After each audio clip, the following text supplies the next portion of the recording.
നമ്മൾ ഡെനിമിന്റെ gown restock കൊണ്ടുവന്നിട്ടുണ്ട്. ഇങ്ങനെ ഫുൾ ഓപ്പൺ ബട്ടൺസ് ആണ് വരുന്നത്. ഇതുപോലെ വരും, രണ്ട് സൈഡിൽ പോക്കറ്റ് വരും. ഇതുപോലെ ഇങ്ങനത്തെ ബെൽറ്റും ആയിട്ടാണ് വരുന്നത്. ഇത് ഫസ്റ്റ് വൺ ഞാൻ വെയർ ചെയ്തിരിക്കുന്ന സെയിം ഒരു നോർമൽ ബ്ലൂ ആണ്, നല്ലൊരു ബ്ലൂ ഷെയ്ഡിലാണ് വരുന്നത്.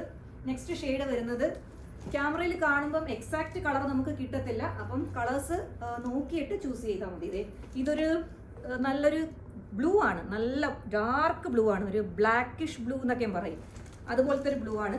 ഇതെന്താ സെയിം പാറ്റേൺ എല്ലാം സെയിം ആണ്, കളറിൽ മാത്രമേ ചേഞ്ച് വരുന്നുള്ളൂ. നെക്സ്റ്റ് വരുന്നത് ബ്ലാക്ക്, നല്ലൊരു ജെറ്റ് ബ്ലാക്ക് കളറാണ്. നേരത്തെ കാണിച്ച നല്ലൊരു ഡാർക്ക് ബ്ലൂ, ഇത് നല്ല പ്യുവർ ബ്ലാക്ക്. ഇതിന്റെ സൈസ് വരുന്നത് മീഡിയം ലാർജുകാർക്കാണ് കേട്ടോ സൈസസ് വന്നിരിക്കുന്നത്. എക്സൽ ഡബിൾ എക്സൽ സൈസസ് ഇല്ല, മീഡിയം ലാർജുകാർക്ക് മാത്രമേ സൈസസ് വന്നിട്ടുള്ളൂ. ഇങ്ങനെ വരും, നല്ലൊരു ലൈറ്റ് ബ്ലൂ. നെക്സ്റ്റ് ഷെയ്ഡ് നല്ല ഗ്രേ, ഗ്രേ എന്ന് പറഞ്ഞാൽ ഡാർക്ക് ഗ്രേ ആണ്. ഇങ്ങനെയാണ് സൈസ്, ഇങ്ങനെയാണ് വരുന്നത്. അപ്പം ഇതിലേതെങ്കിലും ഇഷ്ടമാണെങ്കിൽ നമുക്ക് വാട്സാപ്പിൽ മെസ്സേജ് ചെയ്താൽ മതി. അതെല്ലാം ഇൻസ്റ്റോർ വന്ന് പർച്ചേസ് ചെയ്യാനാണെങ്കിൽ അതും പോസിബിൾ ആണ്. Thank you.